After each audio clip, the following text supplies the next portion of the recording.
morning, everyone, and welcome to another edition of Walk with Regis. Today is January 22nd. The weather today, the highs will be in the mid-30s, and the lows will be in the low 30s, with only a few degree difference between each. There will be an 83% chance of snow. I'm not even going to say precipitation because there's just snowflake symbols. Good boy, Regis. And I know it's been a while since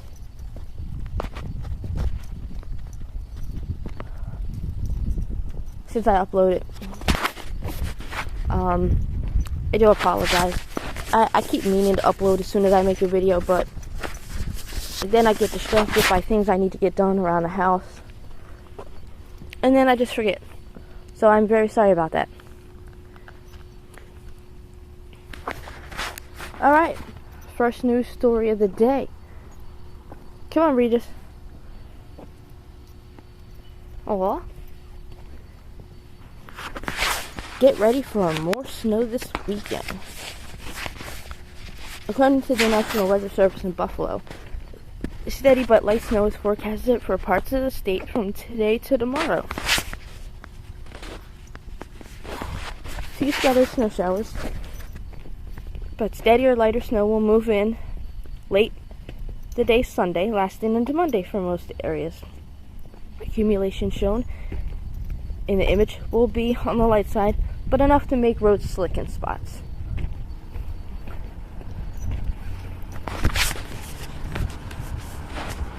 And what else we got?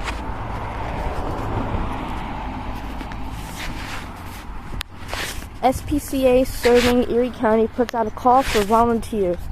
The SPCA serving Erie County is looking for volunteers who are 18 years or older to help at their shelter in West Seneca. They're looking, if you're interested in helping out local adoptable animals, apply online at the SPCA website. January is the perfect time for people to look at calendars and determine the impact they'd like to have on the coming year. The impact volunteers make at the SPCA is immeasurable. So if you guys are nearby and would like to help,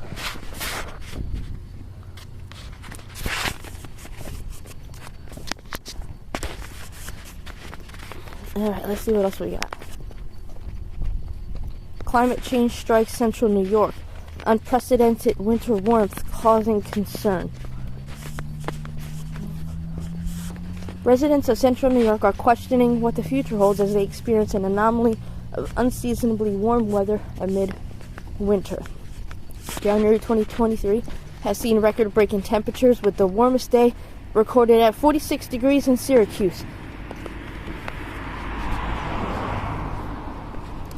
And even higher in some areas. December also saw unusual warmth, with the highest temperature reaching 63 degrees.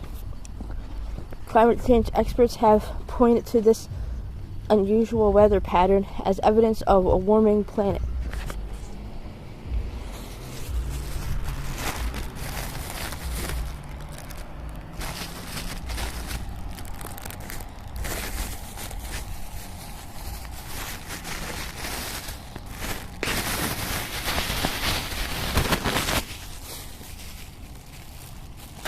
With the warmer winter temperatures in New York consistent with a global trend. But while the immediate effects of this warm weather may be welcome, such as an extended growing season for farmers, reduced heating costs for residents, the long-term implications are a cause for concern. This is not normal weather for January. It's great for certain crops, but it's not sustainable. We're seeing plants that should be dormant still growing, which can't be good for them in the long run.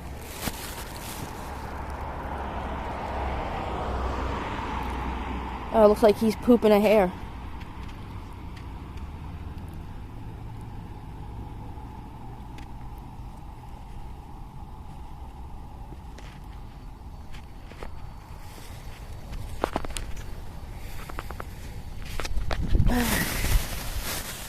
Regis, that was a big poop today. You must have managed to steal some food and nobody noticed. Probably from Craig.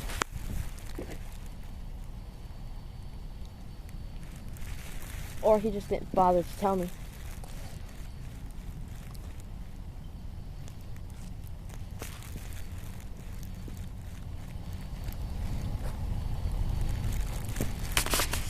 Alright, let's see what other news stories we got. Buffalo waterfront gets another Damar Hamlin snow sculpture. Damar Hamlin's recovery is much still in the forefront of Bill's minds as well as the nation's. To celebrate Hamlin's continued healing and special place he has in Buffalo, snow sculptor and Food Network competition champion Eric Jones sculpted a giant-sized Hamlin ahead of last week's playoff game against the Miami Dolphins. This sculpture, however, was displayed at the Buffalo waterfront, but removed because the display was damaged by unknown causes.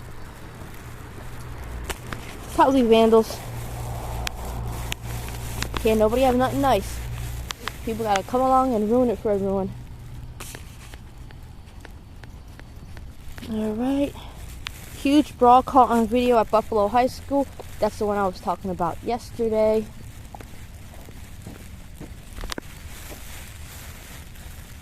Something caused him to double back, and I don't like it. Could be food. This is one very food-minded dog.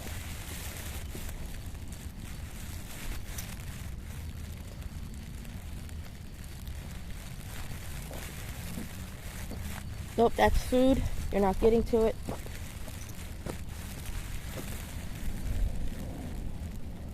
You're sniffing sidewalk. Come on.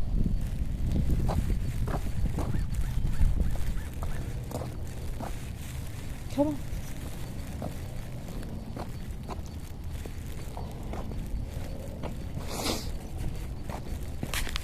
Let's see what else. America's first female detective was born in upstate New York.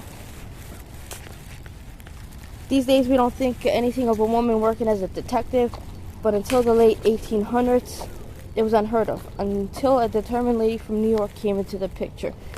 In 1833, Kate Warren was born in the southern tier town of Erin, which is located in Chemung County, and not much is known about Kate's years growing up in upstate New York, but it is known that she was a widow by the young age of 23. Alan Pinkerton, an American spy detective and head of Pinkerton National Detective Agency, described Warren in his book The Spy of the Rebellion as a commanding person with a clear-cut expressive features. Slender, brown-haired woman, graceful in her movements, and self-possessed. Warren found her way from New York to Chicago, where she read an advertisement in a newspaper looking for a detective, and she knew she would be perfect for the job. Warren walked into the detective agency owned by Alan Pinkerton and surprised him by saying she didn't want a job sitting behind a desk, but rather wanted the detective job he advertised. When Pinkerton told Warren it was unheard of for a woman to be employed as a detective, she stood her ground and pled her case, telling him that a woman would be able to befriend the wives and girlfriends of suspected criminals and gain their confidence. Men became braggarts when they were around women who encouraged them to boast. There's even a video. I might watch this. This is interesting. Pinkerton decided to give Warren a chance, and she quickly proved her abilities by playing a huge role in a prominent embezzlement case. Her work was so impressive that Warren was named supervisor of women agents for the newly formed Female Detective Bureau in 1861. A year after she became head of the Female Detective Bureau, Warren once again proved her capabilities by playing a huge role in foiling the Baltimore plot, which was a planned assassination of President Abraham Lincoln. Following the Baltimore plot, Warren would go on to work as a spy, providing intelligence during the Civil War, as well as continuing her work as a detective. Warren died in Chicago in 1868 of congestion of the lungs, and was so loved and admired by Pinkerton that she was buried in the Pinkerton family plot at Graceland Cemetery in Chicago. I really have to look up this story now. Like, this is the kind of thing I like.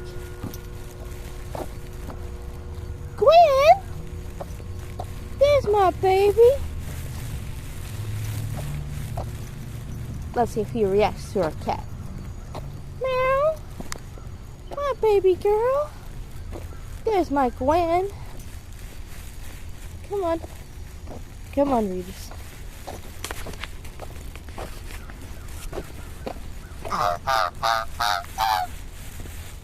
Come on, Regis.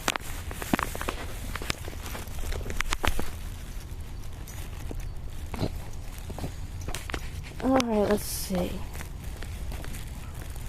First alert. Sunday snow and wintry mix to cause travel disruptions. Yeah, I know. I read that one already. It's a different article from a different company, different news source, but same thing I read earlier. Alright, let's see. Come here. A bottle floating in a Mississippi River with a 40-year-old handwritten note stuffed inside sent a retired teacher turned treasure hunter on a treasure hunt of a lifetime. Hochul thanks Heroes of December Blizzard, says outside contractors will analyze storm response. No. That was pizza.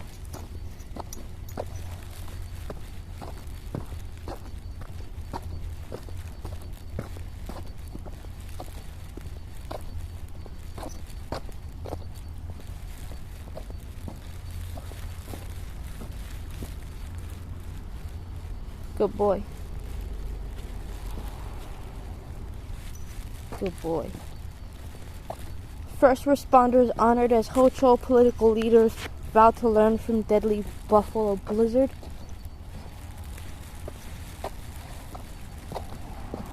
Micro pigs recovered after being tied to lamppost by roadside. I'm sure everybody's heard about this one by now.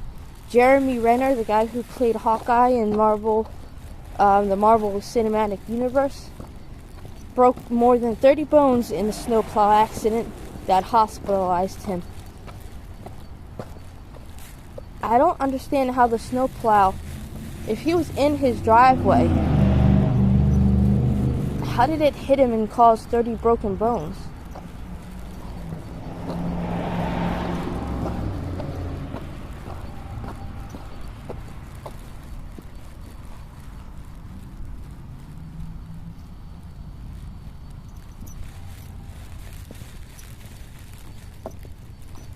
I mean, maybe he had stepped out into the street for a moment.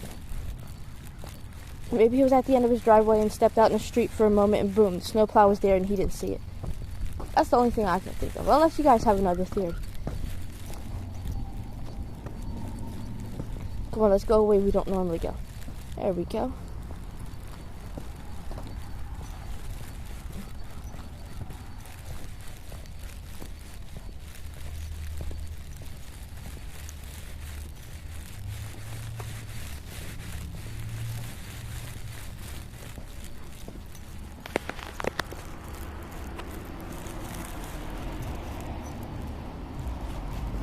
Let's see. Pink Talkin' Fish announcement, New York City and Buffalo shows. A baby was losing weight and vomiting. At the hospital, doctors discovered he was starving from an almond milk diet. Well, yeah, babies don't normally eat almond milk. There's no nutritional value in it. I wonder what happened to the parents for that. Come on. Gunman in Walmart shooting told workers to line up against the wall, according to CBS Sacramento.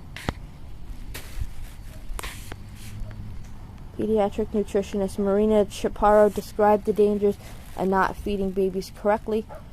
She's seen a baby in ketoacidosis, a sign of starvation due to an almond milk diet. Diluting baby formula can also lead to lethargy and life-threatening seizures. Pediatric nutritionist Marina Chaparro was working at a children's hospital in Miami about 5 years ago when an infant was admitted with symptoms including weight loss and vomiting. The baby had ketoacidosis, a potentially fatal condition that occurs when the body starts breaking down fatty acids for energy, releasing ketones.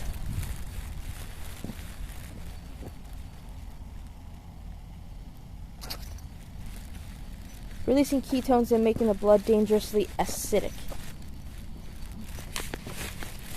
At first, Chaparro and her physician colleagues who worked in the pediatric endocrinology unit thought the baby had type 1 diabetes, a common culprit of ketoacidosis, but after a slew of tests, the provider learned the baby's condition wasn't caused by diabetes, but by starvation. Her mom was feeding him an almond milk diet, presumably based on medically unsound advice she'd found online. Chaparro, who now runs her own bilingual children and family nutrition practice, said the story has stuck with her over the years because it illustrates the dangers of medical misinformation, something that's only become more widespread in the more recent years. Nut milk is not a safe substitute for baby formula. While nut milk can be integrated into most toddlers' diets, it doesn't have the right nutrition to replace breast milk or formula in babies under 1, according to American Academy of Pediatrics. Neither does cow's milk or any other non-dairy milk substitutes. Yeah, you guys should know better. Let's see, anything else?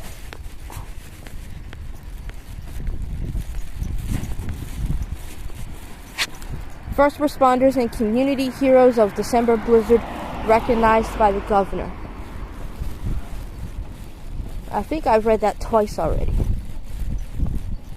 I don't think there's much news today. Just everything I read you. Okay, so then life update.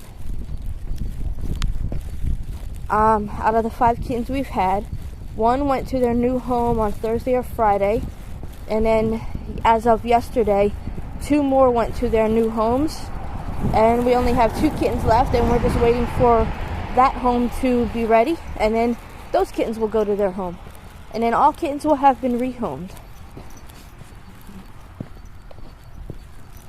I gotta miss the one. I used to wake up all the time to the one sleeping on me, and now just like the little ghost, she's no longer there, no longer sleeping on me. It's like a phantom feel of her laying on me, phantom glimpse of seeing her laying on me, just like a little ghost. My little frost nugget. At least that's what I called her. We called her Killer Frost, but my affectionate nickname for her was Frost Nugget. Kind of cute. And that's it for life update. And that's it for this video, guys. If you like this video, hit the like button.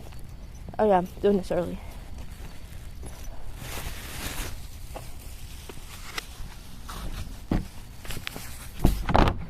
Come on. Alright guys, that's it for this video. If you like this video, hit the like button. If you don't, you can hit that dislike button. Share if you guys want to. Subscribe if you want to. And we will see you next week. Regis, speak. Speak. Speak. Alright, bye guys.